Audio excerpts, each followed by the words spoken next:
Before being a Dragon Ball fan, I grew up with Mighty Morphin Power Rangers, and right now on Verve, you can watch the Japanese original series Kyoto Sentai Ju Ranger, not to mention Dai Ranger and Kaku Ranger, which were adapted into seasons 1, 2, and 3 of Power Rangers. And I'm telling you right now, it's very different but very awesome. Check it out on Verve. Try it for free. vrv.co/geekdom. Captain Marvel is the last stop, the final destination, the last movie before Avengers Endgame, and it is a prequel to, well, the majority, not Captain America, but the majority of the MCU, taking place in 1995, and it's the story of Carol Danvers and how she became one of the most powerful superheroes in the MCU, Captain Marvel, Miss Marvel. Well, it's based on Miss Marvel from the original Marvel comics way, way back in the day. So this movie's been very controversial, and once again, the controversy surrounds personal politics, identity politics, and it seems like every big movie that comes out now, especially one that Disney puts out, right? Those are the ones that really get this kind of attention because it's Disney. There's always now an argument about personal politics and identity politics and women, SJW stuff. So, and that to me doesn't matter when it comes to this movie in the sense of my job on this review is to tell you if I think it's a good movie or not and whether or not I think you should go see it, right? But I will say this to kind of, calm people down. If you're worried about this movie being one of those like SJW propaganda movies where men are dumb and stupid and women are super powerful and, smarter and better than men, that was not Captain Marvel. Even though I know some folks were kind of cautious when that trailer first came out and it had the whole and everything, and people were like, "Oh man, are they doing what they did with Last Jedi?" Which a lot of people thought they did with Last Jedi, others didn't. Are they making it like, is she going to be a Mary Sue? This and that. Captain Marvel is very, very powerful. She is not a Mary Sue at all. She's a superhero, and she's very powerful even in the comics. And in this movie, this is not like Ghostbusters 2016, so don't even worry about that. Sam Jackson playing Nick Fury was my favorite character in the movie. The men and the women in the movie are both badass, and they're both smart. There's not really bumbling idiot men. You don't see that at all in this film. The humor in the movie is some of it physical, some of it, kind of quirky, and of course some of it being an homage to or a reference to other MCU movies. My favorite gag was the Stan Lee gag, honestly, in this film. It was one of my favorite Stan Lee appearances ever, and it hurts because the dude's not with us anymore, but it was so cool seeing him there, and he did get a big reaction from the audience. I saw it with a packed house. I saw it in IMAX, totally packed house. But anyways, yes, Captain Marvel's very strong, but not because she's a woman, because she's freaking Captain Marvel. She's Miss Marvel. And again, in this movie, she fights both men and women and just is really, really strong. So again, to let everybody know, the movie is not a propaganda film at all. It's not Ghostbusters 2016, but now you want to know, is it a good movie? Okay, here's what I think about the movie.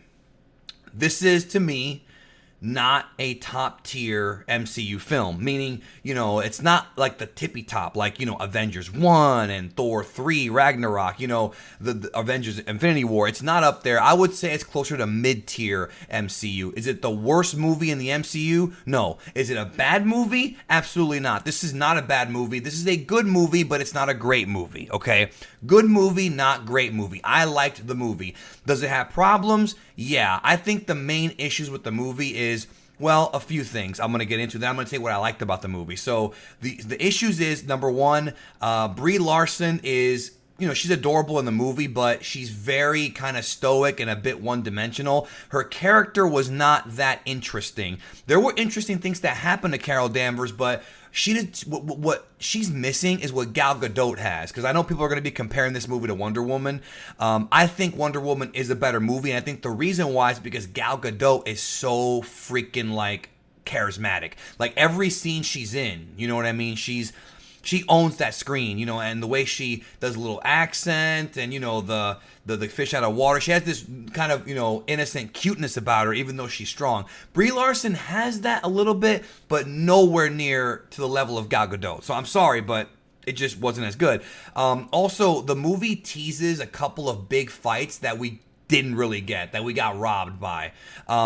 That's not a major criticism. I can't sit there and say it's more of a surface level criticism, but it is one where I was like, okay, well that sucks. And I felt that the movie also had something similar to what happened with Iron Man 3, where the first couple of acts are really good, then the end of the movie is kind of flat. Not that it's terrible or it's a horrible ending or it'll leave you upset. It's just kind of flat. Like, she does cool things and that's it. Like, she does cool things. She doesn't really sell at the end. You know what I mean? She doesn't really get, like, challenged, if that makes sense. When she goes full power, if you've read the comics, you know what I'm talking about. If she goes full power, man, it's hard to stop her. Obviously, in the future, she will be challenged, but it wasn't like in the Wonder Woman movie where you had her actually fight, the other god, and, that's not how it is here. But again, it wasn't, that didn't upset me, right? Because of how powerful Captain Marvel is, and they have to build her up strong for her eventual confrontation with Thanos or somebody in Avengers Endgame. But it didn't bother me, but at the same time, it was flat. It was like, okay, they're obviously saving a big fight for a future Captain Marvel movie. It was kind of like Superman 1, where he does cool stuff, but there's not really a big fight. And obviously, Superman 1's a classic movie, but Superman 2 is the one that gave us the big fight, right? The actual physical fight. I think with Captain Marvel 2, if they do one, we'll get more physical stuff there. Plus, same thing with Endgame. I'm guessing they're going to do that there. Okay. Couple things. Again, that I didn't like that, and that's really the main issue I had with the movie. Also, it's very by the numbers. A lot of these movies are very, very similar. What they did here was a bit different because you had it take place in 1995, but you had flashbacks to like the past, and it was kind of cut differently based on her discovering who she is and her identity. Now, if you're a comic book fan, this movie does portray the MCU version of the Kree Skrull War. Now, the thing I will tell you is it's only a small piece of the Kree Skrull War, and there's so much more story about the Kree Skrull War in the comics that they could later on explore in other movies, but we got a little bit of it here. Now, I'm not going to go into spoilers, but I was a bit disappointed with the Ronan the Accuser appearances here. It was more like a cameo for the sake of having a cameo, and I didn't like that. Now, the opposite of that was Nick Fury, who is like, I don't want to say he's Carol Danvers' sidekick. It's more like the other way around because she's kind of the fish out of water and he's kind of telling her where to go. But they have great chemistry, and what blew my mind was the damn special effects. This Sam Jackson, this was filmed a couple of years ago and last year. This Sam Jackson looks like freaking, if he had an afro, it would have been Jules Vincent from Pulp Fiction. I mean, the technology to make him and Coulson look younger like it was in the 90s is crazy. And I'm wondering now, now I'm starting to wonder if Disney can make old actors look young, why the hell didn't they just bring back Harrison Ford to play Solo in the Solo movie? Maybe they tried and he said no. I mean, I don't know. But if they can make him look like old Harrison Ford in the face, even though his face shape is a little bit different, maybe they can't. I don't know. That could be the problem. Or something like that. Maybe it would have worked out better. But Sam Jackson, really funny, really charismatic, really carried the movie. Ben Mendelsohn as the mysterious Kree leader, which, they're a dime a dozen in some cases. He was really, really funny. I got to see more of his humorous side as well, and kind of what he did in the film. And I don't want to go into too much because there's kind of a couple twists in the movie that I don't want to give away. Because one good thing about the movie is it's not boring. This is not a boring movie. And if you go see this movie, you will be entertained. There's no real slow parts at all. Everything seems like it fits with the story and makes sense, and the performances are good. This is not a bad movie. I know some people think so. I mean, if you think it's bad, you think it's bad. It's your opinion. I did not think this was a bad movie whatsoever. Was it top tier, though? I don't think so. Now, I'm sure you're probably wondering, okay, do I have to go see this? I know this question's going to come up. Do I got to go see this movie before seeing Endgame? Well, if you're a hardcore MCU guy, you're going to see it anyways, right? Here's the problem, though.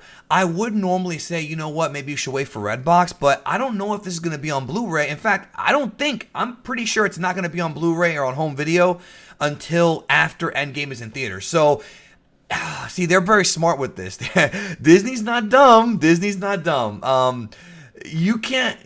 You kind of have to see the movie in theaters, but if you're wondering if you have to see it for its tie-in to Avengers Endgame, if you are familiar with Captain Marvel's powers and what she can do, then probably not, to be honest with you. And if you already know about the Kree Skrull War in the comics, it doesn't really have any effect on the situation in Endgame. Now, it does have an interesting artifact from an older MCU movie, actually a few older MCU movies that appears in this movie. That was kind of surprising. That was a kind of a cool twist. But the overall narrative of the movie doesn't really tie into Endgame, but it does explain where Carol Danvers has been this whole time.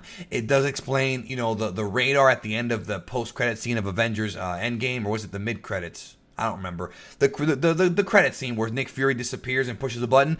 They explain that in this movie and where Carol Danvers has been. So that was kind of cool. And they also did go into like what inspired Nick Fury to form the Avengers or to start the Avengers Initiative. So it's not necessary to see before Endgame. If you want to wait for the Blu-ray or the Redbox or the Netflix and see it after, that's fine. I don't think most people are going to hate this movie. I really don't. Because it's not a terrible movie, but it is mid-tier and, but again, it wasn't it was better than I was expecting. I did go into it with a bit of, a tiny bit of, trepidation because of the whole controversy. I was like, man, I hope this is not like Ghostbusters, but it actually wanted to be more like Wonder Woman, which was a good movie, and everybody looked good in that movie. It was very good.